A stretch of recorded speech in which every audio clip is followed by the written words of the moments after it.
नमस्कार दोस्तों, स्वागत है आपका PRFD प्लेस में।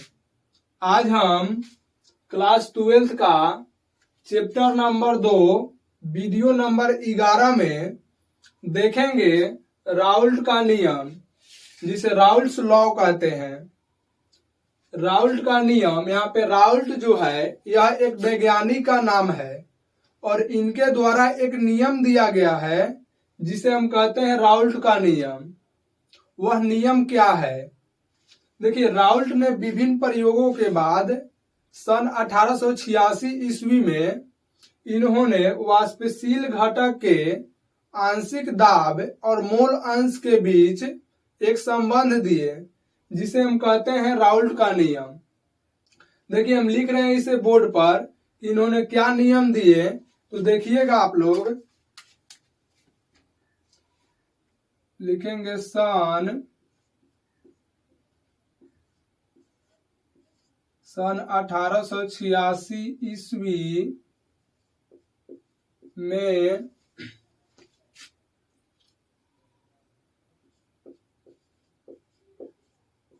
राउल्ट ने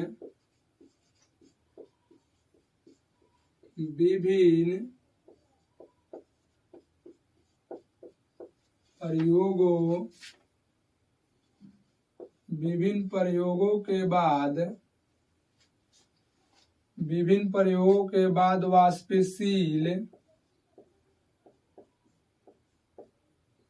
वाष्पशील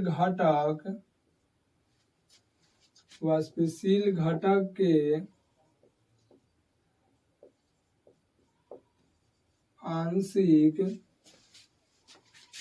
आंशिक दाब और मोल अंश के बीच एक संबंध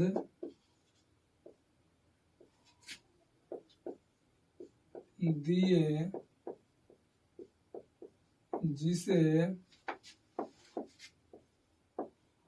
राउल्ट का नियम कहते हैं। देखिए, राउल्ट ने सन 1886 ईस्वी में विभिन्न प्रयोग, यानी कहने का मतलब है कि इस नियम को देने के लिए इन्होंने काफी प्रयोग किए और काफी प्रयोगों के बाद इनका परिणाम मिला कि वाष्पशील घटक के आंशिक दाब और मोल अंश के बीच इन्होंने एक संबंध दिए और इसी संबंध को हम कहते हैं राउल्ट का नियम। देखिएगा, यहाँ पे एक शब्द आता है कि वाष्पशील घटक हमारा क्या होता है। वाष्पशील घटक का मुख्य रूप से मतलब है कि अगर किसी आप पदार्थ को टेम्परेचर यानी कि ताप दे रहे हैं और वह वाष्प के रूप में परिवर्तन हो रहा है तो हम उस घटक को कहेंगे वाष्पशील घटक। यानी कि अगर आप किसी द्रव पदार्थ को टेम्परेचर देंगे यानी कि ताप दे रहे हैं तो वह, अगर उसको ताप दे रहे हैं तो वह वाष्प के रूप में परिवर्तन होता है, तो हम उस घटक को यानी कि द्रव पदार्थ को हम वाष्पशील घटक कह सकते हैं। तो वाष्पशील घटक का मतलब यह होता है और इसमें कोई ऐसा शब्द नहीं है जो आपको समझ में नहीं आता होगा।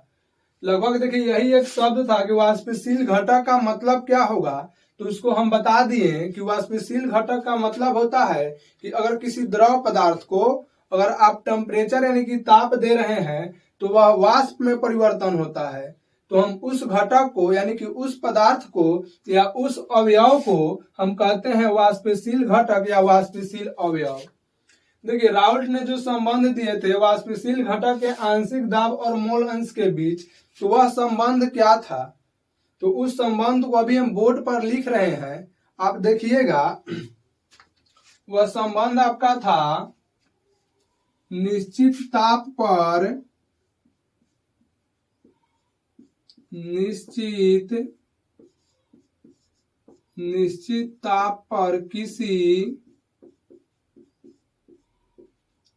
किसी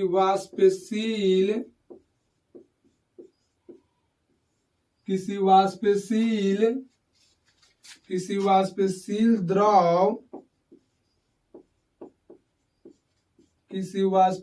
द्रव के विलयन में प्रत्येक अवयव या यहाँ पे घटक भी लिख सकते हैं, या लिखेंगे प्रत्येक अवयव या प्रत्येक घटक का आंशिक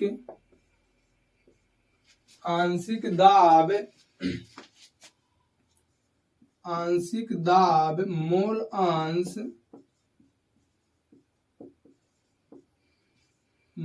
अंश के समानुपाती होता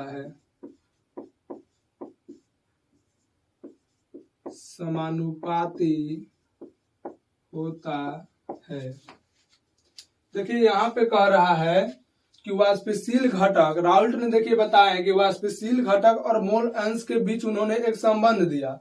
वह संबंध आपका है कि निश्चित ताप पर किसी वाष्पशील द्रव के विलयन में प्रत्येक अवयव या घटक के आंशिक दाब मोल अंश के समानुपाती होता है। यहाँ पे देखिए कह रहा है कि द्रव के विलयन में, यानी कि यहाँ पे होगा कि कह रहा है द्रव के विलयन में, यानी कि अगर मान लीजिए कि आप एक बर्तन में सॉल्यूशन बना रहे हैं, यानी कि विलयन को अगर आप बना रहे हैं तो यहाँ पे कह रहा है द्रव के विलयन होना चाहिए। यानी कि अगर सॉल्यूशन आपने बनाया, सॉल्यूशन यानी कि विलयन, यहाँ पे अगर आपने विलयन बना रहे हैं तो यहाँ कह रहा है कि द्रव के विलयन, यानी कि विलयन को बनाने में हमें मुख्य रूप से दो पदार्थों की आवश्यकता होती है। और यहाँ पे कह रहा है कि द्रव के विलयन, यानी कि दोनों पदार्थ जो इस विलयन को बनाने में लगेगा वह दोनों द्रव ही लगेगा। यानी कि द्रव और द्रव को जब आपस में घोल रहे हैं, यानी कि मिक्सचर कर रहे हैं, मिश्रण कर रहे हैं, तो उससे आपका एक विलयन बनता है और उस विलयन को हम कहेंगे द्रव के विलयन। यानी कि राउल्ट ने जो नियम दिया वो द्रव के विलयन पर आधारित नियम दिया। यानी कि हम इस नियम को कह सकते हैं कि द्रव के विलयन के लिए राउल्ट का नियम। आपको समझ में आ रहा है कि द्रव के विलयन, यानी कि जो हमारा दो पदार्थ होगा, इस विलयन के बनाने में जो हमारा दो पदार्थ होगा वह दोनों पदार्थ हमारा द्रव होगा। तो द्रव हो, यहाँ पे द्रव और द्रव को जब आपस में मिश्रण कर रहे हैं तो आपका एक विलयन बन रहा है। और इसी विलयन के लिए राउल्ट ने नियम दिए जिसे हम कहते हैं राउल्ट का नियम। यानी कि ये राउल्ट का जो नियम है हमारा द्रव विलयन के लिए राउल्ट का नियम है। तो इसे आप कह सकते हैं कि द्रव के लिए राउल्ट का नियम, यानी कि द्रव के विलयन के लिए, यहाँ पे विलयन भी आप लिख सकते हैं कि द्रव के विलयन के लिए राउल्ट का नियम।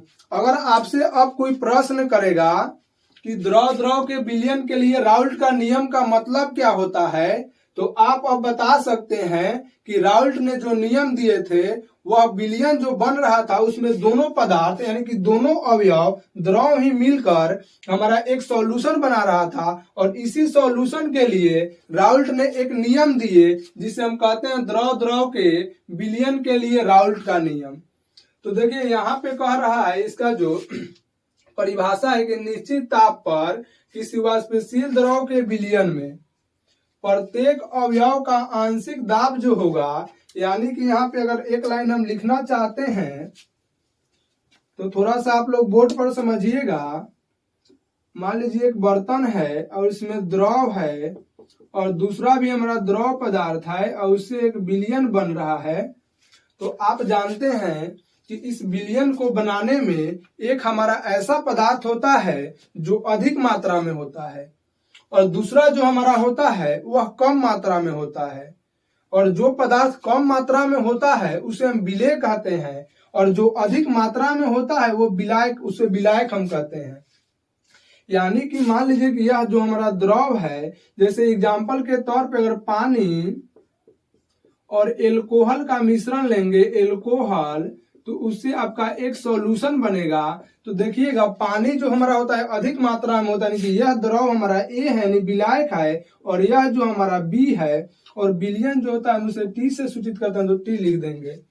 यानी कि प्रत्येक अवयव का आंशिक दाब, आप जानते हैं कि जो हमारा दाब होता है, यानी कि कह सकते हैं यहाँ पे दो अवयव है हमारा ए और बी, दो अवयव है, यानी कि लिख सकते हैं यहाँ पर देखिएगा कि यहाँ पे लिख लेंगे कि माना कि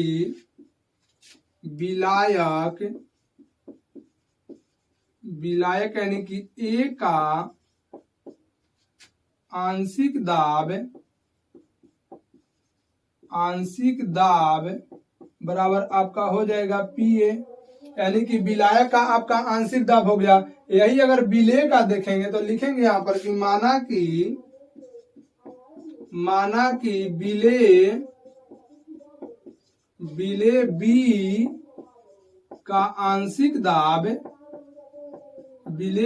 का आंशिक दाब जो हमारा होगा, आंशिक दाब यानी हमारा हो जाएगा बराबर पी बी आपका हो जाएगा। अब आपको दिक्कत नहीं होगा, प्रत्येक अवयव यानी कि इस सॉल्यूशन को बनाने में हमें दो अवयव लगाए, एक द्रव दूसरा भी द्रव।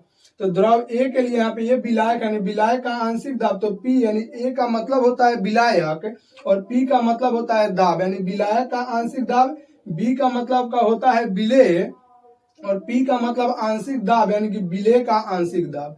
अब यहाँ पे देखिए कह रहा है कि राउल्ट के नियम से अगर देखें हम तो कह रहा है यहाँ पे आपका कि निश्चित ताप पर किसी वाष्पशील द्रव के विलयन में प्रत्येक अवयव का आंशिक दाब, यानी कि हमारा जो आंशिक दाब है यानी पी आंशिक दाब है, यहाँ पे कह रहा है प्रत्येक अवयव का, यानी कि अगर ए के लिए ले रहे हैं तो पी ए समानुपाती कह रहा है मोल अंश, तो मोल अंश को आप एक्स से सूचित करते हैं तो एक्स लिख देंगे, और यहाँ अगर ए यानी विलायक है तो यहाँ भी आप ए लिख सकते हैं।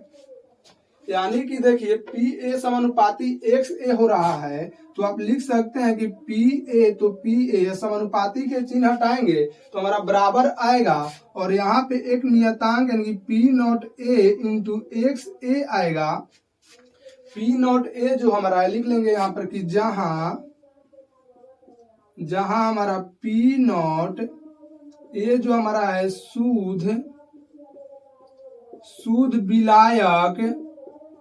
शुद्ध विलायक का वाष्प दाब है, शुद्ध विलायक का वाष्प दाब। जो हमारा यहाँ पे देखिएगा अगर यहाँ पे विलेय के लिए ले रहे हैं, यानी इसको क्या करेंगे कि इसको बंद करेंगे। अगर आप ठीक विलेय के लिए ले रहे हैं यानी कि आपका विलेय के लिए लीजिएगा तो आपका होगा पी बी समानुपाती एक्स बी, तो पी बी को पी बी लिखेंगे और समानुपाती के चिन्ह तो बराबर लगाएंगे, और यहाँ पे आपका आ जाएगा P naught B into x B, जहां आपका यहाँ पे लिख दे रहे हैं यहाँ पर कि जहां आपका पी नॉट बी जो है शुद्ध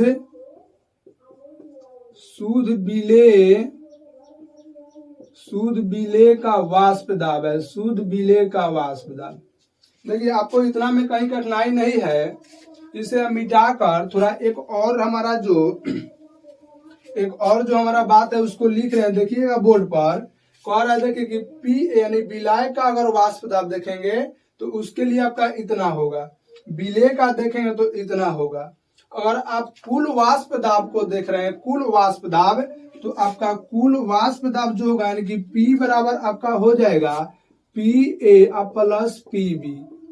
यानी कि देखिए अगर विलेय यहाँ पे है, विलायक यहाँ पे है और यहाँ पे विलेय, दोनों को जब ऐड करेंगे यानी विलायक का वाष्प दाब और विलेय का वाष्प दाब, तो दोनों को जब आप ऐड करिएगा तो आपका मिलेगा कुल विलयन का वाष्प दाब। यानी कि आप लिख सकते हैं P बराबर, यहाँ पे देखिएगा कि P बराबर हमारा है P यानी कि P A बराबर, यानी P A बराबर आपका है P नॉट A, तो लिखेंगे P नॉट A और इंटू आपका एक्स ए तो एक्स ए, फिर आपका प्लस है तो प्लस देंगे, फिर P B है तो P B बराबर आपका जो है P नॉट B है, तो लिखेंगे कि P नॉट B और इंटू एक्स बी तो एक्स बी, यानी कि कुल मिलाकर P बराबर आपका हो जाएगा P naught A into x a plus p naught B into x B.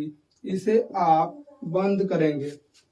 देखिए हमारा राउल्ट के नियम जो है पी यानी कुल वाष्प दाब बराबर देखेंगे तो इतना होगा। अगर आप विलायक के वाष्प दाब देख रहे हैं तो आपका इतना होगा। अगर विलेय का वाष्प दाब देख रहे हैं तो बराबर आपका होगा p naught B into x b. यहाँ पे देखिए पी नॉट बी जो आपका है शुद्ध विलेय का वाष्प दाब है, पी नॉट ए जो आपका है शुद्ध विलायक का वाष्प दाब है। यहाँ पे कुल जो आपका देखिए कुल विलयन का वाष्प दाब तो p naught A into x a plus p naught B into x b. तो आप इतना को स्क्रीनशॉट लीजिएगा। उसके बाद जो इसका ग्राफ है राउल्ट के नियम से हम उसे बोर्ड पे लिख कर आपको समझा रहे हैं। ले लिया आप स्क्रीनशॉट, तो मिटा रहे हैं इसे हम।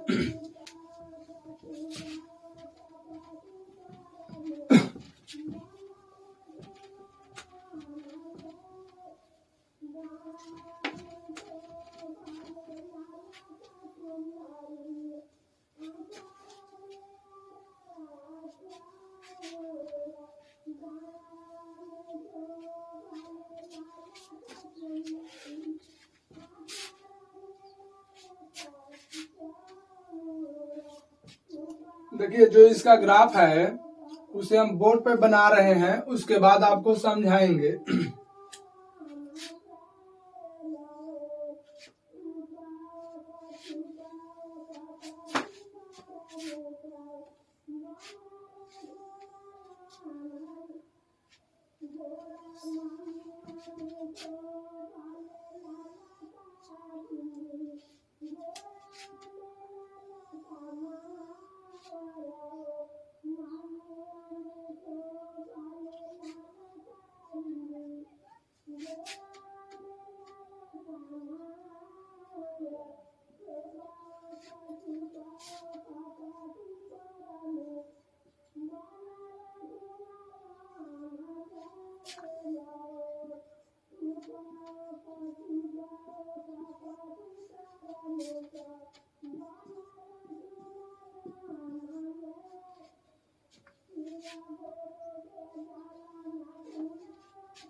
देखिएगा यहाँ पे कह रहा है कि मुख्य रूप से इस ग्राफ में हमको समझना क्या है, केवल इसी को समझना है। देखिए और कुछ इसमें समझना नहीं है।